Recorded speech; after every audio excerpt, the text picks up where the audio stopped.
Hi, my name is Meredith, and I am a bookworm.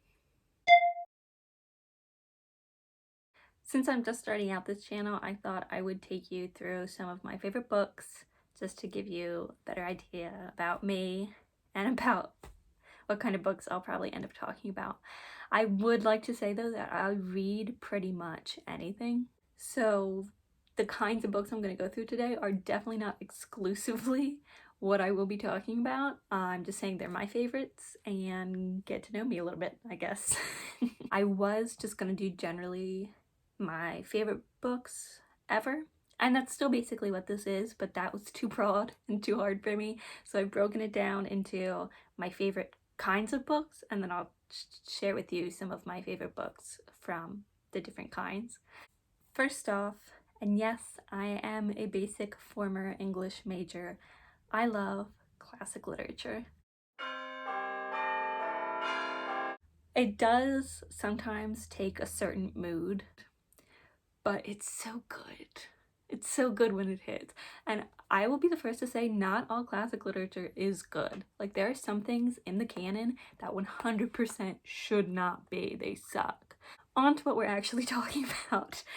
Probably my all-time favorite classic, Les Miserables by Victor Hugo. It is the entire human experience wrapped up into one book, and it better be, because it's freaking thick. I spent months working through this for the first time in high school, and it is one of those books where I would just kind of go back and read my favorite parts over again because I'm allowed to do that. It made me feel everything. Every emotion is in this. And it, like, look how weathered that is. Can you tell I like it? Because I really, really do. And that started a love with all things Victor Hugo. I have most of his works on, like, just this shelf. They stay on the main shelf. I have books scattered all over. Victor Hugo stays on the main shelf. I'm actually doing a Hunchback reread right now for a kind of reading challenge that I'm doing in September, which I will probably tell you about at some point. And I'm really enjoying it. It's really good. It is actually one of my, like, life goals to get good enough at French to be able to read Les Mis in its original French. That's how much it's like impacted me. It makes me want to learn a whole language just to be like, this is how he meant it to be read. That's the level we're on. I would like to say, if this has inspired you to read it, it is a while before we get to our main characters. Victor Hugo is so long-winded. I think that's a problem a lot of people have with a lot of classic literature. It can feel very long-winded and very verbose. I don't know. But sometimes that serves its purpose. I will say, not to like down on my favorite book, but Victor Hugo, with his long-windedness, does not always serve his purpose. But it just makes me love him more. Because he was like a researcher, and he was a writer, and he was a citizen, you know? Like, everything that's in it, he is in it because he just kind of fell in love with like an aspect of humanity or history and deep dived, and it's like, all of this is important, all of this needs to be included. And I get that. I feel that. Did it all need to be included? No. But he's such a good writer, and I don't know. I love this book. I love all things Victor Hugo. I like classic literature. Sue me. Second category, and pretty different. I love middle grade books. That's when I really first started to get into reading. I did not like reading all throughout elementary school, and when I got to middle school, that's when it like took off, and teachers had to take my books away because I was reading under the desk while they were teaching and things like that. One book I've never seen around, which really kickstarted my love of reading, like love, is Maybird and the Ever After, and I've never heard anybody talk about it. It's so good, but not my favorite. There is one book series that I became like obsessed with. It has earned its entire own shelf with a little diorama I made of a scene from the last book. If you saw my first video, it's up there. Doesn't it look nice? I have a hat with a name on it. I have, you know, little sunglasses that are reflective because guess what? It's Artemis Fowl and I'm not trying to get mesmerized. So I need to wear my reflective sunglasses. Yeah, I don't know what else to say about this. I love it so much. I feel like I've lost all perspective. And is that weird about a middle grade book? I don't think so. I saw somebody on TikTok the other day who, it was like, guess what book I've read 72 times, and they did one of those very fancy like flipping through it things until we land on the front page. And can I tell you, I was shocked when they flipped to the front page and they got there and it was The Mysterious Benedict Society, which I have somewhere in here, and it went from what to okay, like that, because it's a kid's book. Yeah, it is a middle grade novel. Is it good? Absolutely. Would I read it 72 times? No. Would I read Artemis Fowl 72 times? Yeah, I probably would. I've lost count of how many times I've read it. It's quick, it's good, it's smart, it's funny. It has a morally gray character in a children's book. This is what got me started on dark-haired, morally gray characters. I think it was just really cool to me as a, like 11 or 12-year-old to see somebody go like, yeah, there isn't necessarily a right or wrong in this situation. I'm just doing my best.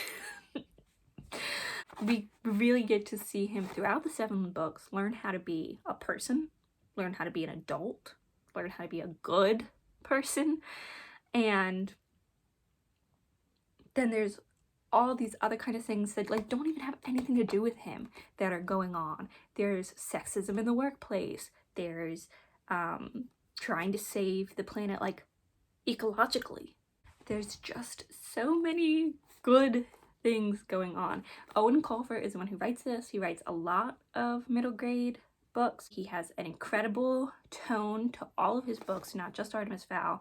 Just like Victor Hugo with Les Mis, I read Artemis Fowl. I read the whole series that was out until that point. I think 5 or 6 books were out when I first read, and I went through the whole series, and then I went through the rest of Owen Colfer's books that were in the library. All of them are good. All of them touch something important. His writing always hits. He is funny. He is intelligent. He's a good writer. And to write that off just because it's intended for a younger age, it's just not something I'm gonna do. It's not something I'm gonna do ever.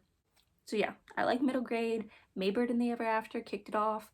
I'm actually going to do a reread of that soon for the same reason I'm rereading Hunchback of Notre Dame, and I actually don't think I've read Maybird since probably 6th or 7th grade, maybe even 5th. But the point is, years. So I'm excited to see what Maybird feels like when I read it as an adult. And this is one that I have read over and over again from childhood until now, and it's good every time. Also, Mysterious Benedict Society is good. Lastly, and we're taking another turn, and I give you experimental fiction. I love it. I love this stuff. It's crazy. It's insane. If you can read a book and it gives you the entire perspective of a town at once, and it's all over the page, but you get it and you feel it, it's great. These are not proper sentences I am forming, and that's fine. Because I think I'm getting across to you the emotion of experimental fiction. It is good. It blows my mind. And I think part of why I get so jazzed about it when it's done well is because it can go really well or it can go really bad. And I've seen some experimental fiction where I'm just like, what is this? And you toss it away and you never want to pick it up and you never want to read it again. When it is good, it is good. What I do have in my hand is Machine by Susan Steinberg. for experimental fiction, anything by Graywolf Press. I interned for them, so this is like really biased, but anything by Graywolf Press hits so hard. It is good. They have fantastic editors. They have just fantastic everybody. And when it comes to fiction and experimental fiction, oh my gosh, they've got the secret formula there. Machine by Susan Steinberg is from them. Anything by Susan Steinberg, oh my goodness, read it. I have not gotten around to it yet because right as I found her is when I started my book Instagram. And now I'm doing this. But so if it had just been me in my little bubble, I probably, like with Victor Hugo and like with Owen Colfer, would have just read my way down her library shelf. But I was getting a lot of different information and a lot of different signals from other people on the internet for the first time, and I was talking to others about books, so she kind of fell by the wayside. And I'm definitely planning on going back at some point and reading everything else that she's ever written. She's good. I've read a book of short stories by her as well, and she signed that as well. And my point is, I got into her while I was interning for Graywolf. She came in one day, I lost my ever-loving mind, and so she was kind enough to sign a copy for me. And this is mine. I'm pretty sure she signed my book of short stories too. I have actually my broadside up there is text from this that I got while working for Graywolf. And you can see like how the form is different than your regular book. A lot of it is big long sentences. Like, she will go on for entire paragraphs or more with never a period, just always a semicolon. It's always continuing, and the thought never seems to end. It's all very short, it's staccato, it's choppy, it's thought going on in this girl's head as she's thinking about her time in a little seaside town during the summer. She's part of like a richer crowd that comes in every summer and just stays there for the summer. And everybody who lives in the seaside town year-round does not have a big, nice, fancy vacation home. They're very poor. The summer before this book, I believe, a girl drowned. And she was one of the local girls. And it is chalked up to an accident. But we are very in the narrator's head. And you get the sense that it might not have been an accident. And so there's a lot of class and money going on, impacting, you know, the law and a criminal case. That was never a criminal case because they said, oh, it was an accident. It's just so good. It's so good. I've said that so many times during this video. Some things are just so good. So I don't know how to end this. Thank you for watching. If you made it this far, I would love to know if you've read any of the books I talked about. And, you know, I'd love to know what your favorite books are so that I can know what I should maybe read next, what kind of books people want to be talking about. Basically anything you want to say about books. You want to talk to me about books? Say anything. I'm here. I'm listening. Talk to me about books. Thank you. Have a good day.